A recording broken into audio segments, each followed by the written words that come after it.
Kita niyo yan? Kaya niyo yan?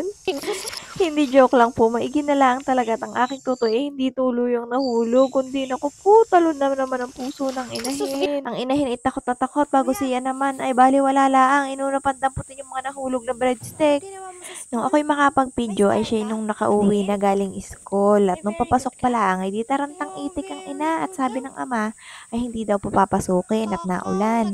Hindi nga, palagay na akong loob ko't hindi papasok, di tanghali na kami. Maya-maya naisip ko sa 19 i-a-absent are at kanyang schedule ng evaluation. O, di dadami ang absent, kapapasok pa nga laang. At ayun na nga ho, habang nagliligalig ang batang are, iniintindi ko naman yung isa at gawa ng ang pagkain yata, ibinawasan lang ng kaunti. Pero mukha namang kumain at yung apple ay bawas ayaw lang talaga ng biskwit. Sadya lang talagang itong aming bunso ay may taglay na kaligaligan. Ayaw na ayaw siya ibababa mo kung siya gising din lang. Gusto marami siyang natatanawan, marami siyang nakikita, gayon. Ay kahit naman gahong sabihin kaliit-liit pagkakabigat naman pagkakangalay din naman to sa baraso. Ay, yan ang inasabi ay anak-anak ka magtiis ka. Sabi nung iba, di ka ngayon mahirap, ay pero ginusto mo yan.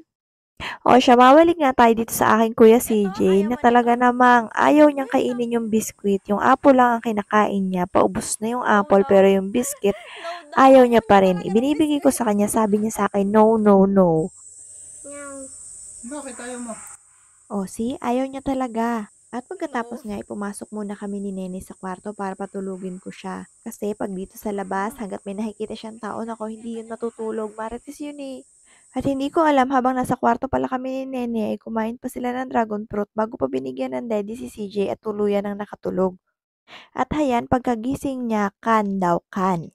Yun pala ikakain siya, siguro naisip niya hindi pa siya nag-lunch, alas 3 na ng hapon.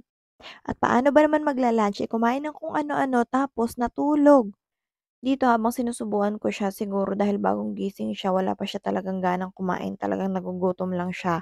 Kaya hinayaan ko lang muna siyang maglaro. Maya-maya naman bitbit niya na ulit yung mangkok at saka nagpapasubo na ulit. Hanggang sa dumating na nga ang Tito Kevin at ayan, nagpapasubo na ang batang mabait. Talaga sigurong gutom siya kaso wala pa siyang ganang kumain kanina. At kakatsaga pagsusubo, tiyara, naubos din naman niya. At mabalik tayo sa batang maligalig, ayan na naman siya, tuwan-tuwa siya, naglalaro siya ng kanyang papa. Sabi siguro niya, ay, ito na naman yung kamukha ko. Pero seriously, ito talaga yung gusto niya. Gusto niya palagi mo siyang papansinin, palagi mo siyang kakausapin, palagi mo siyang kukulitin, bardagulan. Yun yung gustong gusto niya. Sobrang saya niya kapag ganun. At syempre, ang ating kalahok po ay pagkain na naman ang kaharap. O baka naman po sabihin niyo hindi naglalaro si Kuya CJ. Naglalaro po yan. Talaga lang pag nakakita ng pagkain, hindi maaaring hindi titigil ang laro. Mag-i-stop yan maglaro pag nakakita ng pagkain, tapos makikikain.